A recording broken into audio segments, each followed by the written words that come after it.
Morata. Servicios informativos.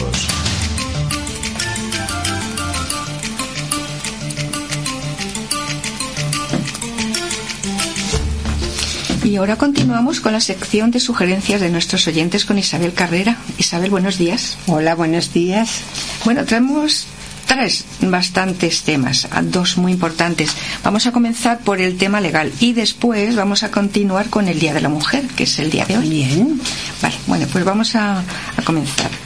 He visto una noticia que Miguel, un hombre que se había dado por fallecido en 1994 por expediente judicial, ha fallecido en la Dana, según el informe forense. Ha muerto por la Dana, por asfixia mecánica por sumersión en medio lodo. En medio lodo, sí. Sí.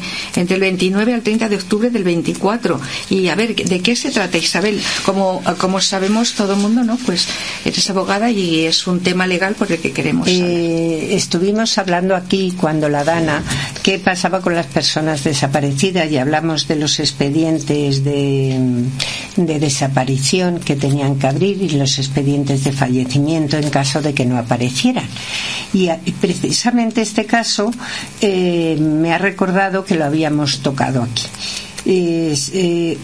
A esta persona, por lo que veo, este hombre, después de divorciarse de su familia, desapareció y no dejó rastro ninguno de su domicilio en 1984. La familia, supongo que iniciaría un expediente de desaparición y con posterioridad, a los 10 años, consiguió el expediente de fallecimiento. El juzgado, para hacer este expediente de fallecimiento, indagó movimientos bancarios, historias médicos en la seguridad social, historias clínicas, en informes de Hacienda, pediría a las oficinas del paro y no debió de aparecer en ningún organismo, ni empadronado en ningún sitio, ni contratos de luz, ni de teléfono. O sea que este señor estaba desaparecido voluntariamente, porque no aparecía en ningún registro de nada, de Hacienda ni de Seguridad Social. Y por lo tanto, como no se pudo encontrar, pues el juzgado, cumpliendo con la ley, le dio el expediente de fallecimiento a la familia. Este expediente fue declarado en 1994, 10 años después de que se divorció y desapareció. Al aparecer fallecido en la Dana, se ha identificado a la persona y se avisó a la familia, y es cuando se tuvo conocimiento de que había vivido en la zona de la Dana y que estaba allí viviendo, que no estaba muerto. Es decir, que ha aparecido en la Dana. Ha aparecido muerto en la Dana, pero ahora, sí, en el 2024, ya. No en el 1994. Que es cuando desapareció. Exactamente. Ya. Sí, qué caso más curioso. Bueno, ¿y qué consecuencias puede traer esta situación, Isabel? Pues lo primero será revocar el expediente de fallecimiento, puesto que ha aparecido, y volver a hacer un expediente, volver a hacer la inscripción del fallecimiento ahora en 1994, con nulidad de todas las inscripciones que se hicieron: viudedad, orfandad, herencias y todo. ¿Y qué crees que tendrán que devolver las pensiones cobradas por ser la viuda o huérfanos? ¿Cómo va este tema? Será un caso que tendrán que estudiar y que tendrán que implicarse, pero hay muchas probabilidades de que así sea, que tengan que devolver las pensiones recibidas por la declaración judicial de su muerte, los seguros de vida, si hubo seguros de vida, tendrán que defender que las recibieron con justicia, que no hubo fraude de ley, porque claro, en este caso no vamos a pensar que lo hicieran en connivencia la familia, pero sí ha habido familias que lo han hecho para cobrar herencias o para cobrar para defraudar a la seguridad social, el desaparecer y que les paguen pensiones. Es un tema importante que tendrán que estudiarlo y ver si alguien se ha enriquecido de justa manera y por alguna de las partes. Ya, y hay que ver cómo la vida real sorprende, ¿no? Con situaciones que parecen de novela. Sí, así es. Si lo vemos en una película decimos, mira qué fantasía y qué imaginación tienen las personas. Bueno, pues nada, esto es todo, ¿no? Lo que tenemos por ahí. Esto por aquí. En el tema legal, sí, efectivamente. Porque hoy el tema obligado es el Día de la Mujer. Efectivamente. Y aquí estamos dos mujeres. Exacto. Bueno, David, hoy contamos contigo, pero para que nos controles ahí. Como siempre. David es de los nuestros, de las nuestras. ¿No te molesta que te metamos entre nosotras? No pasa nada, encantado. Rodeado de mujeres, ¿cómo se va a estar mal? Y dos que se acaban de ir también. También. Casi se rompe la radio con tantas mujeres aquí. Hoy celebramos el Día de la Mujer. A la 1 hay un manifiesto en la plaza que no sé si se celebrará porque el tiempo está como está. Es verdad. Y qué mala como suerte. vamos a estar aquí en el programa, pero procuraremos y trataremos de darle voz desde nuestra emisora.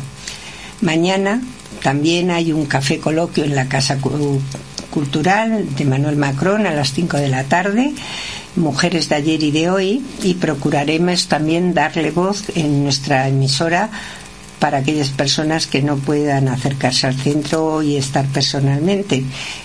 Trataremos de estar a las 5 porque coincide también con nuestro programa de charla de tarde. Sí, que mañana tenéis programa.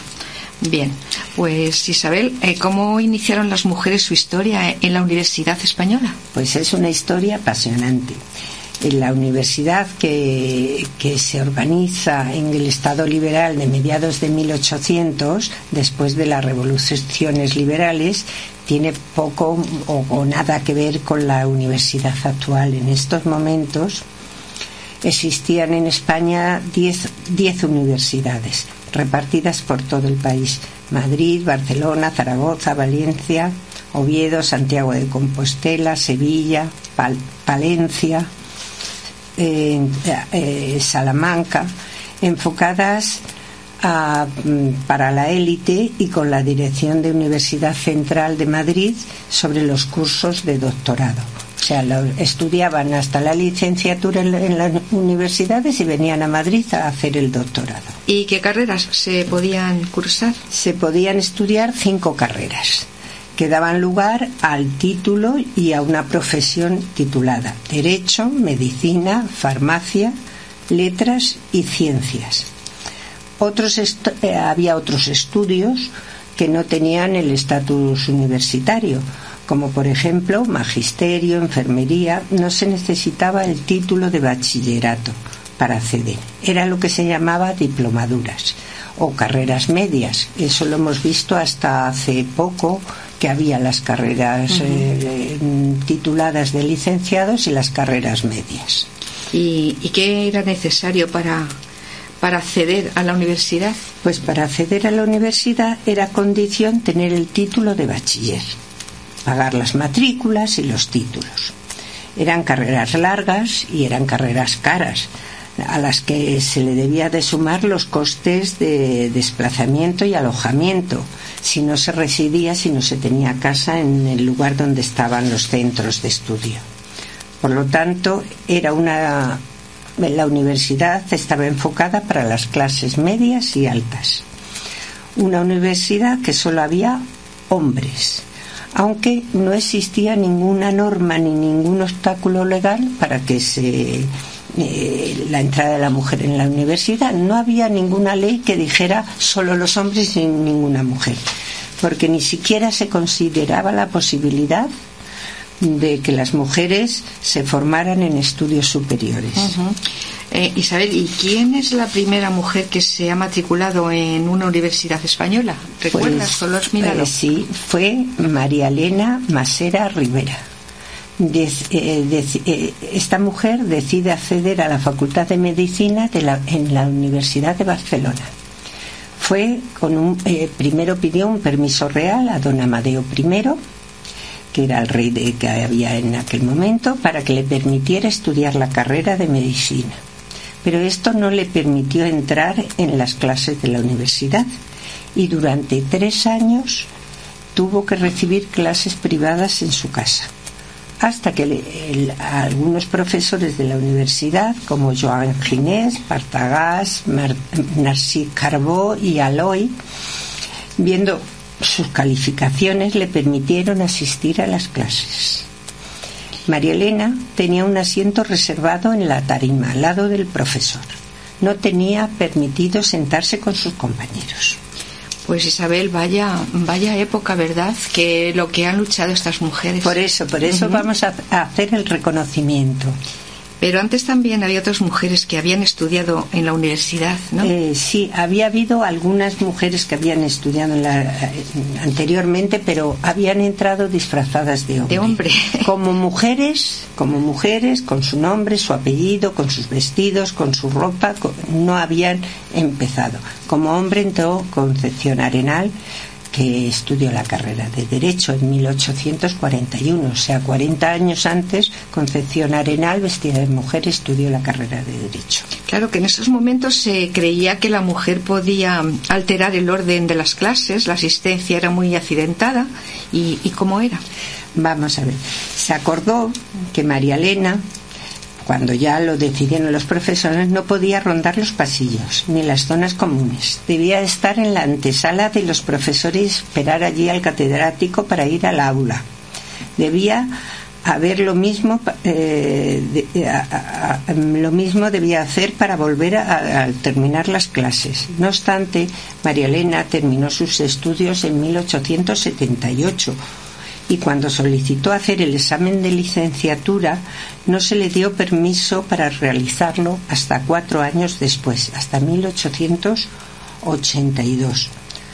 Obtuvo la calificación de sobresaliente, aunque nunca pudo ejercer la medicina, al no querer realizar el doctorado vista las trabas burocráticas que le ponían en el camino. O sea, no vino a Madrid a sacar su titulación de doctora. Ya, pues hubo más mujeres, ¿verdad? Sí, esta fue la primera oficial y luego otra catalana, que María Dolor Aleu. Se matriculó en la Facultad de Medicina en la Universidad de Barcelona. A María Elena la recibieron los estudiantes con un aplauso, pero a María Dolor, que se había matriculado 2 años después que María Elena, nada más entrar fue recibida a pedradas. Bueno, su padre decidió ponerle 2 escoltas durante toda la carrera. Con una calificación de sobresaliente terminó sus estudios en 1879, pero no se le otorgó permiso de licenciatura hasta 1882. Vino María Elena y María Dolores vinieron a Madrid a por su titulación. Una vez licenciadas, María Dolores decidió hacer el doctorado en medicina en la Universidad Central de Madrid. Su tesis se leyó en 1882, una vez superada la oposición del rector. O sea, el rector se negaba a que se hiciera. Esta, para que veáis hasta qué punto estaban los hombres investidos, se titulaba la tesis Necesidad de encaminar por una nueva senda la educación higiénico-moral de la mujer. Esa fue la tesis de María Dolores. Y fue publicada en 1883 y se especializó esta señora como doctora en ginecología y en medicina infantil. Y se publicó en la Independencia Médica, ¿no? Sí, en la revista de la Independencia Médica. ¿Llegaron estas mujeres a ejercer su profesión? Sí.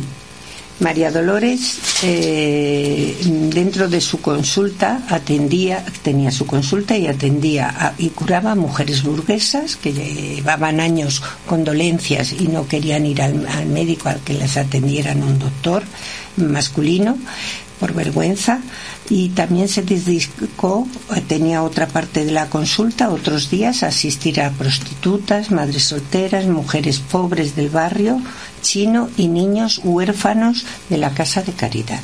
Estos de forma altruista. Ejerció su consulta hasta 1911. ¿Y otras mujeres? Pues tenemos más. La tercera mujer, o sea, sí, estamos hablando una a una. La tercera mujer se matriculó en la Facultad de Medicina de la Universidad también de Barcelona en 1877. Terminó la carrera en 4 cursos en 1881. Sin embargo, hasta el año siguiente no se le permitió realizar el examen de licenciatura. Lo realizaría además junto con María Dolores Leu, y con la calificación de aprobada presentó su tesis en el 82 y decidió dedicarse a la pediatría. Pero esta mujer no llegaría a ejercer, puesto que murió 2 años después. Vaya, después debido de todo. a unas complicaciones ocurridas durante su primer embarazo. Fíjate que eran mujeres que estaban casadas, que tenían el apoyo de su familia. El apoyo económico y el apoyo moral y personal. O sea, eran mujeres que estaban casadas, que eran madres, y esta mujer murió por complicaciones de parto. ¡Qué horror! ¿Y por qué tardaron tanto en permitir el examen de licenciatura, Isabel? Pues tardaron tanto porque se originó el debate en el Consejo de Instrucción Pública respecto a la posibilidad de conceder el doctorado a mujeres, porque finalmente se precisó que solo podrían solicitarlo las estudiantes que ya habían finalizado sus estudios. O sea, cuando decidieron, dijeron, las que han terminado sus estudios, sí, se les dará, pero no a las que no habían entrado todavía. De esta forma se prohibía de hecho, porque ya cualquier mujer que quisiera empezar sus estudios ya no las dejaban. Y según la Real Orden del 16 de marzo de 1882, del mismo año en que ellas se licenciaron, porque ya estaban matriculadas, impidieron que hubiera más mujeres en la universidad. Uh-huh. Para entonces eran 9 las universitarias matriculadas en España. Las últimas fueron María Luisa Domingo García en la Facultad de Medicina de la Universidad de Valladolid, Dolores Lleonar Casanova en la Facultad de Medicina de la Universidad de Barcelona, y Teresa Andrés Hernández de la Facultad de Filosofía y Letras en la Universidad de Barcelona también, de 1881. Sí, ¿y hay algún caso de que tengamos que hacer especial mención, Isabel? Pues sí, hay el caso de Dolores Closas Morera, es digno de remarcar.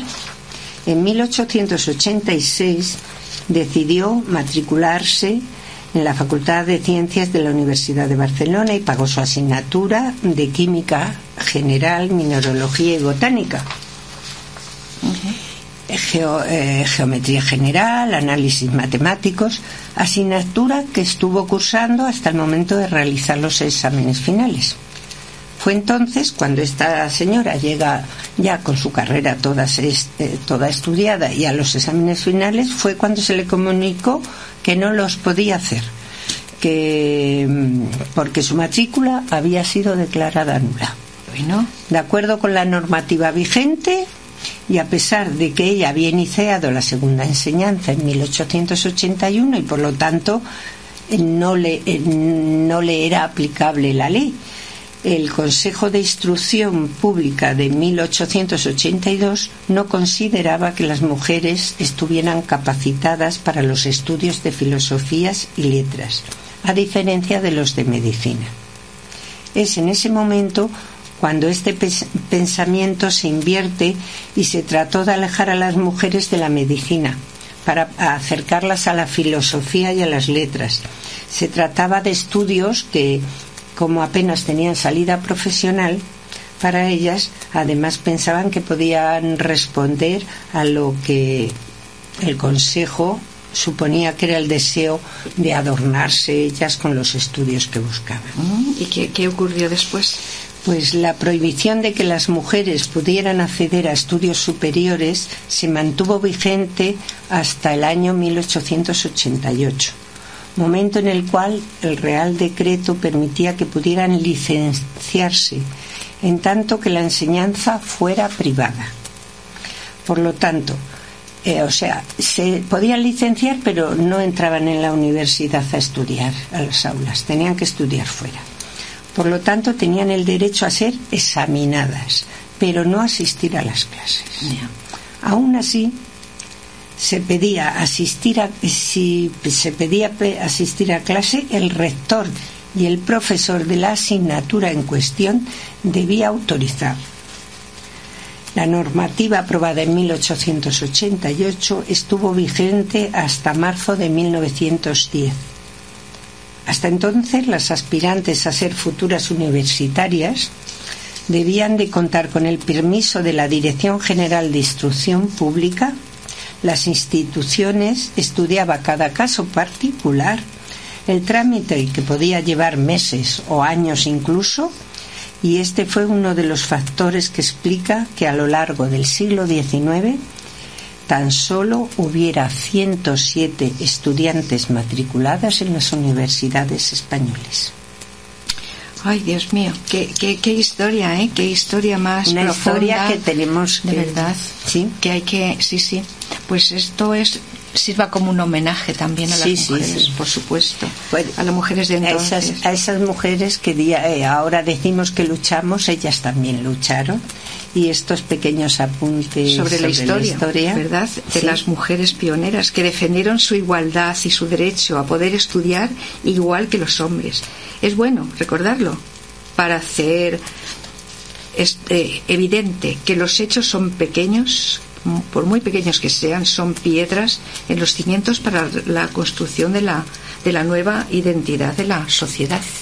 Realmente son muy importantes y yo creo que es algo que debemos de hacer.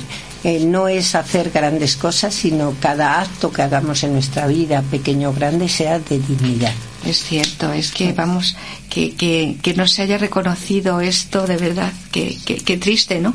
Que es muy triste para la historia de la humanidad, porque realmente si queremos, si miramos para atrás, es una lucha de unos cerebros y unas mujeres inteligentes y unas familias que en ellos se implicaron. Yo me imagino esa mujer entrando abucheada, rodeada de hombres y riéndose de ella, entrando en el campus universitario, y tener que esperar al profesor, que también era enemigo de que fuera, porque el profesor no quería ver una mujer allí. O sea, son cosas que hoy nos es muy difícil imaginar, pero eso pasó y ellas lo lucharon y lo pelearon. Y es más, algunas quedaron en el camino. Una vez que ya tenían todo el proceso de los estudios, quedaron en el camino. Muchas, porque estamos hablando de una parte social donde no había enfrentamientos. Hubo grandes enfrentamientos de las mujeres feministas luchando por el voto, que murieron bajo las patas de los caballos de la policía. Hubo muchos enfrentamientos luchando. Pues ahora que me acuerde, está la señora que en la Revolución Francesa dijo: ¿y los derechos de las ciudadanas dónde están? Ya. Porque cuando gritaron libertad, la Carta del Ciudadano, los derechos del ciudadano, y esta mujer, que era una mujer viuda, murió en la guillotina. Ya, qué horrible. Pues hoy día tenemos que apreciar lo que tenemos. Y tenemos que seguir y seguir. Sí, aún queda mucho. Que queda mucho, pero en esta parte de estudios, en la parte de los estudios, ya nada más que se impone la inteligencia de la persona, el trabajo y la capacidad. No creo que ya en ningún estudio, en ninguna asignatura, porque antes estaban las asignaturas de las mujeres y las de los hombres. Hoy hay mujeres muy brillantes a todos los niveles. Y además socialmente la sociedad no va a poner pegas a nadie. Claro, y reconocidas, que es lo bueno, eso sí. Y seguimos reconociendo a tanta mujer. ¿Te imaginas la cantidad de mujeres que habrá habido que el padre firmaría por los escritos o por la pintura o por las obras de arte que esa mujer hiciera, y lo firmaría un padre, un hermano, un marido, un primo, sí, un hombre de paja que era el que cobraba y el que iba mientras ella estaba trabajando en un estudio? Aún así, Isabel, yo creo que esto muy reciente la historia, porque seguramente que cuando tú estuviste estudiando tu carrera también tendrías muchísimas piedras en el camino. No. Además, no vamos a ir a este siglo, pero que me refiero cuando yo en derecho siempre ha habido muchas mujeres. Derecho no es una carrera que ahora mismo yo creo que judicialmente en la parte jurídica habrá un 90% de mujeres con respecto a los hombres. Ya. En la parte fiscal, abogadas estarán al 50% con los hombres o más, porque es un trabajo muy propio, muy bueno para la mujer, porque si vas, por ejemplo, a hacer un embargo o un lanzamiento y eres la secretaria del juzgado, pides 8 guardias civiles, 20 guardias civiles, los que necesites. O sea, que no es un tema de fuerza, sino un tema de autoridad. Y la autoridad se puede ejercer perfectamente desde la mesa de un estrado. Pero yo no he encontrado, yo ya he llegado a la universidad. Lo que sí había en mi edad, y entre ellas yo, es que estudiábamos la carrera y bueno, pues no empezábamos a trabajar. Porque pues nos íbamos a casa. Yo lo hice hasta que mi hija tuvo 12 años. Y me dediqué a mi casa y a mi hija y dejé aparcada ahí la carrera hasta que la retomé después, ya cuando ya crié a mi hijo. Cosa que creo que no hacen ahora las chicas jóvenes, con muy buen criterio, porque ya es absurdo que piensen que te va a alimentar tu marido toda la vida. Y es muy agradable y muy gratificante, y te sientes muy bien cuando eres tú la que te alimentas a ti misma. Totalmente. Bueno, pues Isabel, hemos finalizado. Creo que ha estado interesante. Además te lo has trabajado muy bien, porque estas historias pues sí, hay que decirlas, hay que contarlas, porque si no te vas a meter a buscarlas. Y bueno, si en algo ha servido, muy bien, estupendo. Pues nada, feliz Día de la Mujer a todas las mujeres. Feliz Día de las Mujeres para nosotros. Y a mi hija, repito, felicidades, porque ella nació un 9 de marzo. Sí. O sea, un 8. Yo nunca me acuerdo, siempre lo confundo. El 8 de marzo, sí. Muy bien. Así es que nada. Bueno, ¿tenemos alguna cosa más? Si quieres que leamos una poesía, la leemos. Bueno, pues léela. Tenemos unos minutitos. Una pequeña con el poesía. Permiso de David, que nos está mirando. No hay problema. Esperando a la despedida. Es una poesía que ya hemos leído alguna vez, pero creo que hoy es especialmente buena. Es de Magdalena Blesa. No te das la importancia que mereces. No vas dejando que la vida pase. Y para ti no hay tiempo casi nunca. Y nunca te regalas un detalle. Y corres por la prisa de los otros y llegas a tu vida siempre tarde, y va pasando el tiempo y va pasando y vas envejeciendo en el paisaje, y no se te pregunta por tu risa, que se fue diluyendo por la tarde, y siempre los demás. ¿Y para cuándo una cita contigo en cualquier parte? Te necesitas más de lo que piensas y nunca te detienes a escucharte, y tienes tantas cosas que decirte, pero no te parece importante. Y siempre tú después, y siempre luego, y siempre para ti más adelante, y siempre tú detrás, y siempre nunca, y el tiempo que se va sin esperarte. Queda contigo en un lugar hermoso, lleva una flor para identificarte, y cuéntate la historia de tu vida. Ya verás cómo vas a enamorarte. Porque no hay como tú nadie en el mundo. Porque en el mundo, como tú, no hay nadie. Y siempre los demás, y siempre luego, y vas envejeciendo en el paisaje, y nunca tus asuntos los primeros, y déjalo pasar, que no hace falta, y acaso el mes que viene, si se puede, y el tiempo que te agacha la mirada, y tú, cuando los años lo permitan, y tú, cuando esta crisis un día pase. Qué bonita, por favor. ¿Y quién es la autora? Elena bonita. Sánchez Blesa. Qué bonita, por favor. Muy bonita. Tiene unas... Muy bonito, sí. Bonito. Ha sonado bien, la verdad. Pues sí. Vale. Bueno, espero que suene, aunque yo no tengo una voz bonita, pero espero que suene y que ha estado lo sienta. preciosa. Lo has Ha hecho sonado muy bien. Con muchísimo sentimiento.